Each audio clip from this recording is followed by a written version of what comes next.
चार ऐसी बातें जो फिलहाल चर्चाओं का विषय बना हुआ है।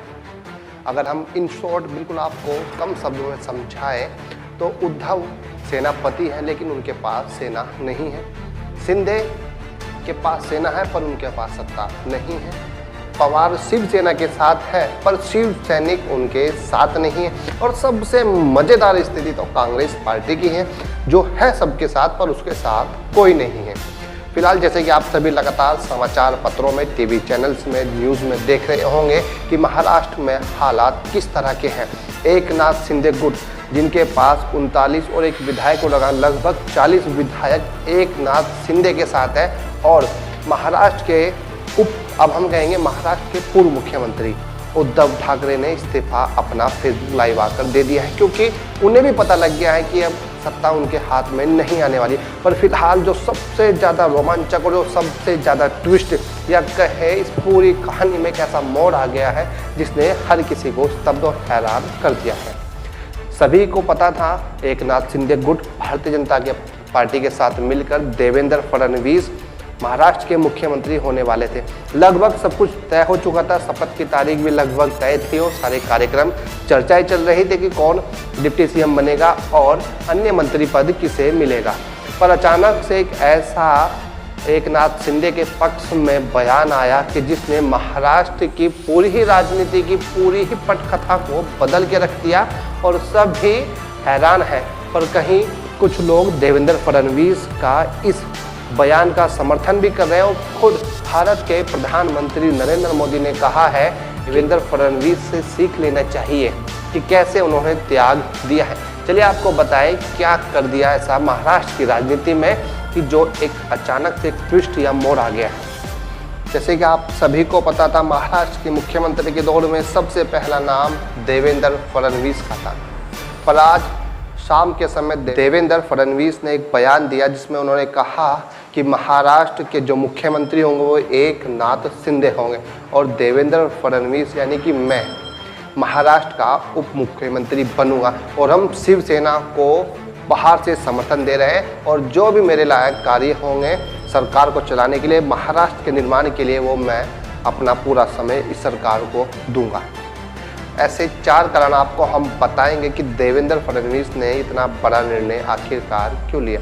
क्योंकि सत्ता उनके हाथ में आ रही थी, वो महाराष्ट्र के मुख्यमंत्री बनने से महज कुछ कदम भी नहीं, हम कहेंगे सिर्फ एक कदम दूर थे।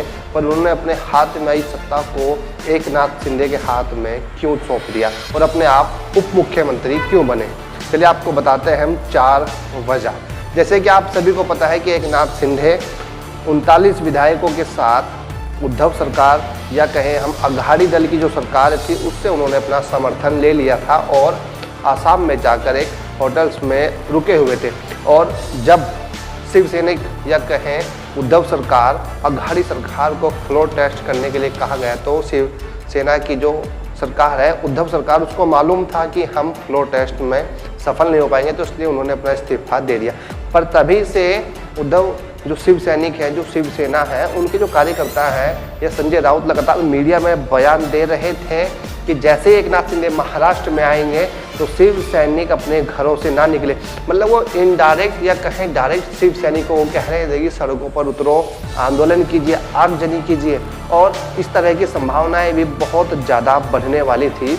ये बीजेपी ने स्थिति को भांप लिया था, तो इसीलिए एकनाथ शिंदे को मुख्यमंत्री बनाया गया ताकि कोई भी विरोध प्रदर्शन ना हो। क्योंकि अगर विरोध प्रदर्शन होते तो आरोप भारतीय जनता पार्टी पर लगता या कहें देवेंद्र सरकार पर लगता।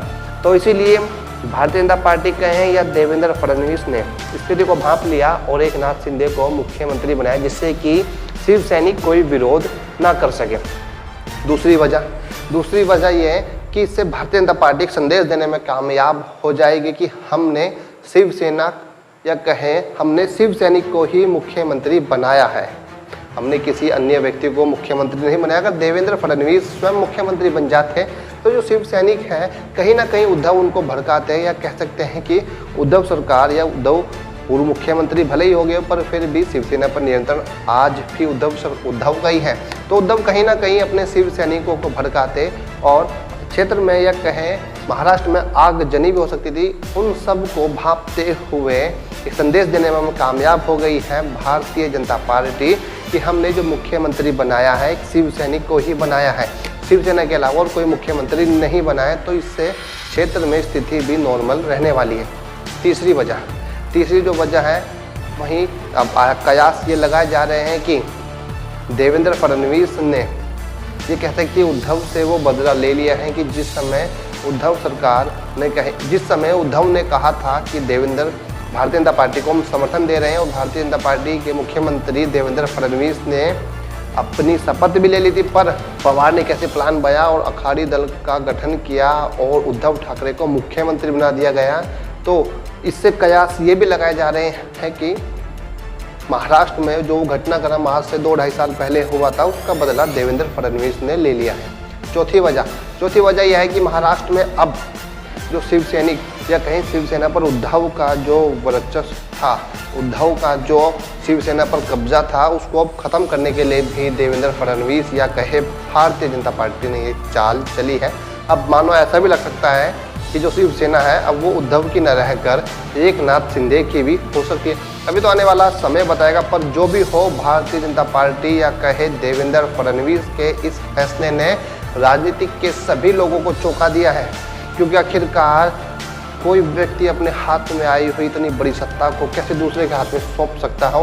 पर महाराष्ट्र के पूर्व मुख्यमंत्री उद्धव ठाकरे की स्थिति कैसे रहने वाली है, और सबसे दिलचस्प जो देखने योग्य होगा वो होगा संजय राउत, क्योंकि संजय राउत का अब क्या होने वाला है। क्योंकि संजय राउत वो नेता है जो हर समय भारतीय जनता पार्टी या कहे नरेंद्र मोदी सरकार के बहुत बड़े आलोचक रहे हैं। ऐसा कोई अवसर नहीं छोड़ा उन्होंने जब कभी भी भारतीय जनता पार्टी या नरेंद्र मोदी को उन्होंने उनकी आलोचना ना की हो।